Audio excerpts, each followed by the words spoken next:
Travels దోపిడీని అరికట్టే పరిస్థితి లేదా? మరి విచ్చలవిడిగా రేట్లు బాగా పెంచేస్తున్నారనేటువంటి విమర్శ వస్తుంది కదా, అటు ఏపీలో కానీ ఇటు హైదరాబాద్లో కానీ. Sir good morning. అక్కడ ఉన్నటువంటి ప్యానల్ మెంబర్ శ్రీనివాస్ గారికి, ఇంద్రా శోభనకి అండ్ సాక్షి వీక్షకులకి గుడ్ మార్నింగ్ తెలియజేస్తూ, దురదృష్టం ఏంటంటే ఈ పండగ సీజన్ లో ఈ దోపిడీ అంటే ఇక దారి దోపిడీ అంటాం దాన్ని ఓ రకంగా చెప్పాలంటే.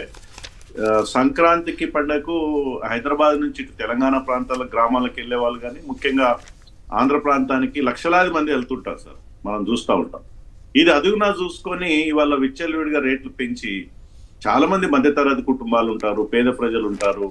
వాళ్ళు ఈ దోపిడీ అనేది నిజంగా దుర్మార్గమైన చర్య. దీనికి ప్రభుత్వం కంట్రోల్ చేయకపోవడం ఇంకా దుర్మార్గమైన చర్య. మరి ప్రభుత్వం వెంటనే దీనిపైన చర్యలు తీసుకొని మరి ఒకవైపు ఆర్టీసీ బస్సులను పెంచుతూ, ఆర్టీసీ సౌకర్యాలతో పాటు వాళ్ళు పెంచుతూ ఈ ప్రైవేట్ ట్రావెల్స్ ఏదైతే దోపిడీ ఉందో అరికడితే ఈ పండగ సీజన్ లో చాలా మందికి, లక్షలాది మందికి మేలు జరుగుతుంది. అట్లాంటి చర్యలు ఇటు తెలంగాణ ప్రభుత్వం కానీ ఆంధ్రప్రదేశ్ ప్రభుత్వం కానీ తీసుకోవాలని విజ్ఞప్తి చేస్తాను. కానీ ఆల్రెడీ జరిగిపోయినట్లుంది, చాలా మంది బుక్ చేసుకుని అంటే ముందు బుక్ చేసుకున్న వాళ్ళకి కాస్త పర్వాలేదంట. ఇప్పుడు ఈ గత 2-3 రోజులుగా వెళ్తే వేలకు వేలు వసూలు చేస్తున్నారట. మీరేమని చెప్తారు దాని మీద? అంటే నేనేమంటున్నా, ప్రజల కోసమే ప్రభుత్వాలు నడుస్తున్నప్పుడు 2 ప్రభుత్వాలు కట్టడి చేయాలి, ప్రజల కోసం పనిచేయాలి. ప్రజల కోసం ఏదో ట్రావెలర్స్తోనో మీటింగ్ పెట్టాలి. 2 రవాణా శాఖ మంత్రులు ఇద్దరు కూర్చొని సెక్రటరీలు మీటింగ్ పెట్టి వాళ్ళని ఒక లైన్ చెప్తే, విమానాల్లో ధరల లెక్క వీళ్ళు కూడా సో అంటే షేర్ మార్కెట్ లెక్క ఏ టైంని బట్టి, అంటే రేపు ఐ థింక్ అది కూడా వస్తుంది కావచ్చు. బట్ 2 ప్రభుత్వ శాఖలు ఉన్నాయి కదా, ఇక్కడ రవాణా శాఖ మంత్రి ఉన్నాడు, పొన్నం ప్రభాకర్ కూర్చొని మాట్లాడాలి, వాళ్ళతో బస్సు ట్రావెలర్స్ ఎవరు మీటింగ్ పెట్టాలి. తప్పేముంది, మనం ప్రజల కోసమే చేస్తున్నాం కదా. చేయకపోతే ఏమవుతుందంటే ఇంకా పెరుగుతుంది. ఇవి మనం రాసినవి ఇప్పుడు బ్లాక్లు అమ్ముతారు. ఆ బ్లాక్లు అమ్మేది చాలా విపరీతంగా ఉంటుంది. 200 టికెట్లు 600. ఈవెన్ రైల్వే కూడా రేట్లు పెంచుతుంది. సో నేనేమంటున్నా, ఇది పద్ధతి కాదు. ప్రజలకు సాయం చేయాల్సింది పోయి ప్రజలకు వాళ్ళ అవసరాలను అడ్వాంటేజ్గా తీసుకొని దోపిడీ చేస్తే ప్రజలకు క్షమించారు ఏ ప్రభుత్వాన్ని అయినా కూడా. రైట్. ప్రైవేట్ ట్రావెల్స్ మీద మీరేమైనా మాట్లాడతారా ఇందిరా శోభన్ గారు? చాలా మహిళా ప్రయాణికులు కూడా చాలామంది బాగా ఎక్కువ రేట్లు పెట్టాల్సి వస్తుందని వర్రీ అవుతున్నారు.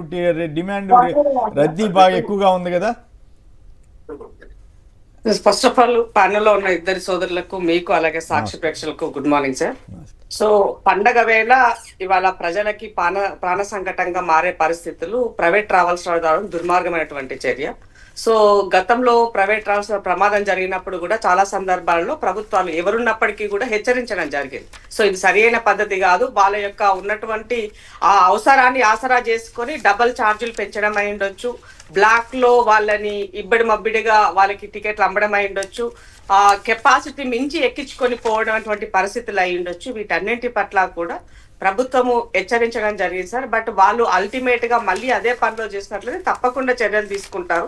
సో టోల్ గేట్ దగ్గర కూడా జరిగేటువంటి వాటి పట్ల కూడా కొంత పేషెన్స్ ఉండాల్సినటువంటి అవసరం ఉందని కూడా ప్రభుత్వం తరఫున ప్రజలకి విజ్ఞప్తి చేయడం జరిగింది. సో వాళ్ళు కొద్దిమంది పండగ వేళ టోల్ గేట్ ని ఎత్తివేస్తే బాగుంటుందని కొన్ని రిక్వెస్ట్ కూడా వచ్చినటువంటి సందర్భంలో కూడా అది చేసినప్పటికీ కొంత మనకి అది వెసులుబాటుగా కనిపించినట్టయితే లేదు. బట్ ఏదేమైనప్పటికీ కూడా ప్రైవేట్ ట్రావెల్స్ యొక్క అంటే నేనేమంటానంటే ప్రభుత్వాలు ఆర్టీసీ అంటే తెలంగాణ గవర్నమెంట్ కనుక తీసుకున్నట్లయితే ఆర్టీసీని బలోపేతం చేయాలన్న దానికోసము గవర్నమెంట్ వెహికల్స్ ని కూడా చాలా వరకు అరేంజ్ చేశారు. ఊర్లలోకి వెళ్ళేటువంటి వాళ్ళకి బస్సుల సంఖ్య కూడా పెంచడం జరిగింది. కాబట్టి ప్రైవేట్ ట్రావెల్స్ కొంచెం ఎక్కువగా ఫాస్ట్ గా ఉంటాయని ప్రజలు కూడా కొంత మొగ్గు గవర్నమెంట్ కన్నా కూడా ప్రైవేట్ వైపుకి వెళ్తున్నారు అనేది కూడా కొంత గమనించాలి. కాబట్టి అల్టిమేట్ గా ఏదేమైనప్పుడు కూడా ప్రజలు కొంత పేషెన్స్ తోన సహనాన్ని చూస్తూ మనము వెళ్ళడం కన్నా కూడా అతివేగం కన్నా కూడా గమ్యం చేరడం చాలా ఇంపార్టెంట్. కాబట్టి అది దృష్టిలో పెట్టుకొని మనం చూస్ చేసుకున్న ట్రావెల్ కూడా ఎలాంటిది కూడా చూసుకోవాల్సిన అవసరం ఉంది. ముఖ్యంగా తెలుగు రాష్ట్రాలలో సంక్రాంతి పండుగ అంటే చాలా ప్రతి ఒక్కరు కూడా తన సొంతింటికి చేరుకోవాలన్నటువంటి ఒక ఆకాంక్ష. తెలంగాణలో ఎట్లయితే దసరా పండుగ ఉంటుందో ఆంధ్రాలో ఎక్కువగా సంక్రాంతి పండుగను సెలబ్రేట్ చేస్తారు. కాబట్టి ఈ సందర్భంగా ప్రజలు వెళ్ళాలన్న ఆ యొక్క ఆతృతలో ఎంతైనా పర్లేదు కొందామనేటువంటి ఒక దాంతో వెళ్ళడం ద్వారా ఇవన్నీ సమస్యలు వస్తున్నాయి. కాబట్టి ప్రభుత్వం వాటిపైన దృష్టి సారించింది సార్. తప్పకుండా వాటిపైన చర్యలు తీసుకోవడానికి ఎలాంటి వెనకాడబోమని తెలియజేస్తూ ఇలా గనక చేసినట్లయితే ప్రైవేట్ ట్రావెల్స్ గతంలో హెచ్చరించినట్లుగానే అవసరమైతే వాళ్ళ సర్వీస్ కూడా రద్దు చేసే పరిస్థితి కూడా ఉంటుందని గుర్తుపెట్టుకోవాల్సినటువంటి అవసరం అయితే ఉంది సార్. రైట్. ఇక ప్రభుత్వ ఉద్యోగులందరికీ ₹1 చొప్పున ప్రమాద బీమా అమలు చేస్తామని ఉప ముఖ్యమంత్రి మల్లుభట్టి విక్రమార్క చెబుతున్నారు. అలాగే 16 నుంచి ముఖ్యమంత్రి గారు రేవంత్ రెడ్డి గారు మున్సిపల్ ఎన్నికల్లో ప్రచారం కూడా చేపడతారట. ఉమ్మడి ఆదిలాబాద్ నుంచి శ్రీకారం చుడతారట.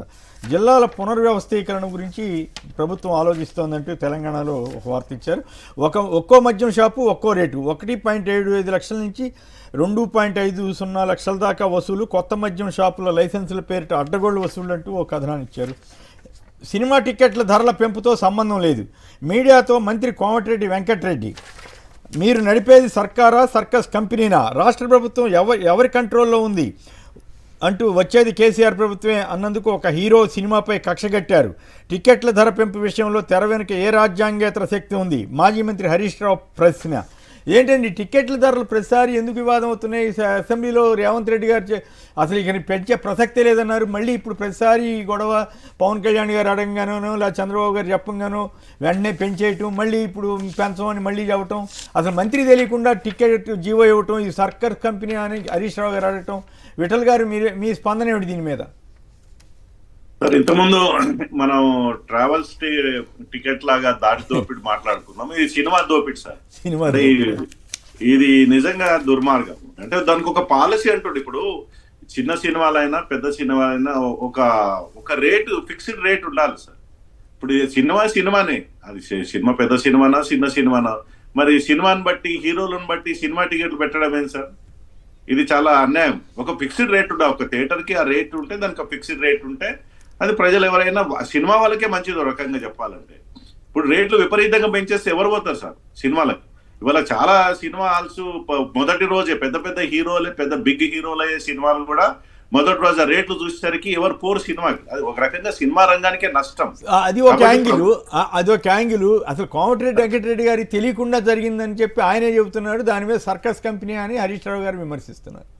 మరి ఇది ఏం జరుగుతుందో తెలియదు. రాష్ట్రంలో నిన్న మొన్న వార్తలు కూడా చూస్తున్నాం. వెంకరెడ్డి గారి పైన వారి యొక్క ప్రెస్ కాన్ఫరెన్స్ చూసాము. మరి ఉన్నతాధికారుల పైన దుష్ప్రచారం చేయడం, ఇవన్నీ కూడా సభ్య సమాజానికి మంచిది కాదు. ప్రభుత్వం ఇట్లాంటి చర్యలు తీసుకుంటే కట్టడి చేయాలి. మరి వాళ్ళ ఏం జరుగుతుందో గందరగోళమైన వాతావరణం ఉంది. ఒక సినిమాటోగ్రఫీ మంత్రి గారికి తెలవకుండా జీవో ఇస్తే ఎవరిచ్చారు? అంటే సీమా ఆఫీస్ వాళ్ళు ఇచ్చారా? ఎవరిచ్చారు? సో దానిపైన ఒక మంత్రికి నోటీస్ లేకుండా జీవో రావడం అంటే చాలా ఆశ్చర్యకరమైన విషయం. సో ఇది ప్రభుత్వమే దానికి చెప్పాలి, సమాధానం చెప్పాల్సిన అవసరం ఉంది. ఈ రకంగా సీజన్ బట్టి, సినిమాలను బట్టి, హీరోలను బట్టి ఈ సినిమా టికెట్లు పెంచడం అనేది ఒక రకంగా దోపిడే. ఇది కూడా రైట్. మీరేమంటారు? అంటే నేనేమంటున్నా అంటే, ముఖ్యమంత్రి గారు మనందరికీ ముఖ్యమంత్రి, అవునన్నా కాదన్నా. ప్రధానమంత్రి మనకు నచ్చకుండా నచ్చినా మనందరికీ ప్రధానమంత్రి, మన ప్రధానమంత్రి అంతే. సో నువ్వు ఏదన్నా